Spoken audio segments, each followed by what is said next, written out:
Bien. Madame Androuet. Merci, Madame la Présidente. Madame la Présidente, Madame la Vice-Présidente, le budget primitif... N'essayez pas de me prendre à ce jeu-là, parce que sinon... Bon, merci.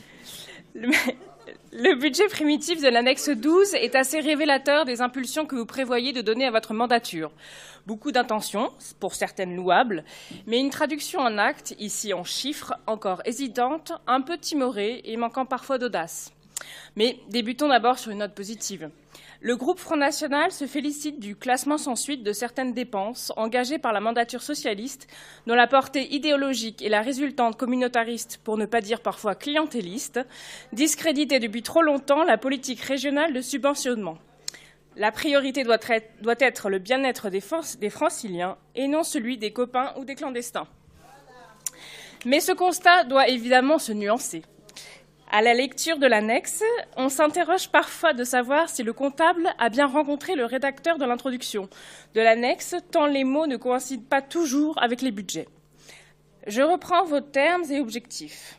D'abord, permettre l'accès aux soins à tous, en participant à la résorption des déserts médicaux, en sécurisant les lieux où exercent les médecins ou encore en facilitant l'accès aux services d'urgence. Mais de quel accès aux soins parle-t-on quand dans le même temps, le fonds de résorption des déserts médicaux est clairement raboté? Quel accès aux services d'urgence facilite-t-on quand on ne s'attaque pas au problème crucial des urgences qui est leur fermeture et leur hyperconcentration, éloignant toujours plus le patient des soins? Votre autre engagement est la prévention, en particulier vis-à-vis des publics les plus fragiles et des jeunes. Alors oui, il est notable que l'organisation de votre budget donne priorité aux jeunes en axant la politique de prévention sur leurs problématiques sanitaires. Même si je dois avouer que je regrette un petit oubli qui, j'espère, sera vite réparé, celui du harcèlement scolaire, qui est à l'origine de nombreuses dépressions, voire de suicides. Vous vous adressez donc bien à la jeunesse en investissant clairement le champ de sa formation. Soit. Seulement, une fois formés, où iront ces jeunes ? La question des structures médicales ou sociales reste en suspens dans votre budget, car dans ces publics fragiles, comme il vous plaît de les qualifier, les grands oubliés sont tout de même nos aînés.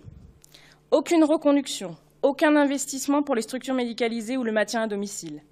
L'urgence existe pourtant bien, et avec elle de nombreux débouchés de ce qu'on appelle en franglais la silver economy, soit l'économie du troisième âge.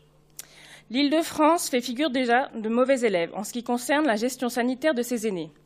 À ce jour, l'Île-de-France est en dessous de la moyenne nationale avec 12 lits en EHPAD pour 100 personnes âgées de 80 ans et plus, quand la moyenne nationale est de 16 lits et qu'à l'horizon 2040, certaines études indiquent qu'il faudra en ouvrir plus de 50 000 rien qu'en Île-de-France. Le défi des politiques de santé publique de demain se situe donc là. Il est impératif que la région ne balaye pas d'un revers de budget cette question, car il s'agit de notre avenir à tous, même de celui des jeunes que vous souhaitez former largement. Je devine déjà la réponse que vous m'apporterez. La loi NOTRe a largement réduit vos compétences sur ces aspects-ci. C'est vrai. Mais je vous répondrai que vous avez beaucoup moins de pudeur lorsqu'il s'agit des sujets de sécurité, d'où vous élaborez seul le canevas très élargi pour aller ensuite le négocier auprès du Premier ministre. Sur ce sujet, rien ne vous fait peur, pas même le fait de vous substituer parfois à certains échelons institutionnels.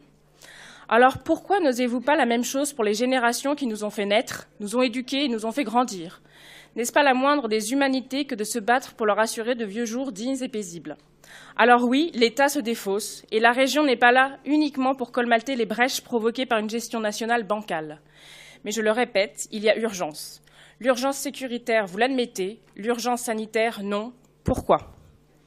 Alors, Madame la Présidente, Madame la Vice-Présidente, si nous constatons certaines avancées, et on doit admettre que vous ne pouvez pas faire le clientélisme vu que vous oubliez les personnes âgées, mais abondez largement la formation aux jeunes qui majoritairement votent pour nous. Nous ne pouvons que nous inquiéter du sort de certains publics que vous qualifiez vous-même de fragiles. Donc ne faites plus ronfler les discours, mais faites vôtres ces quelques mots de Danton. Mesdames, il faut de l'audace, encore de l'audace, et toujours de l'audace, et la France est sauvée.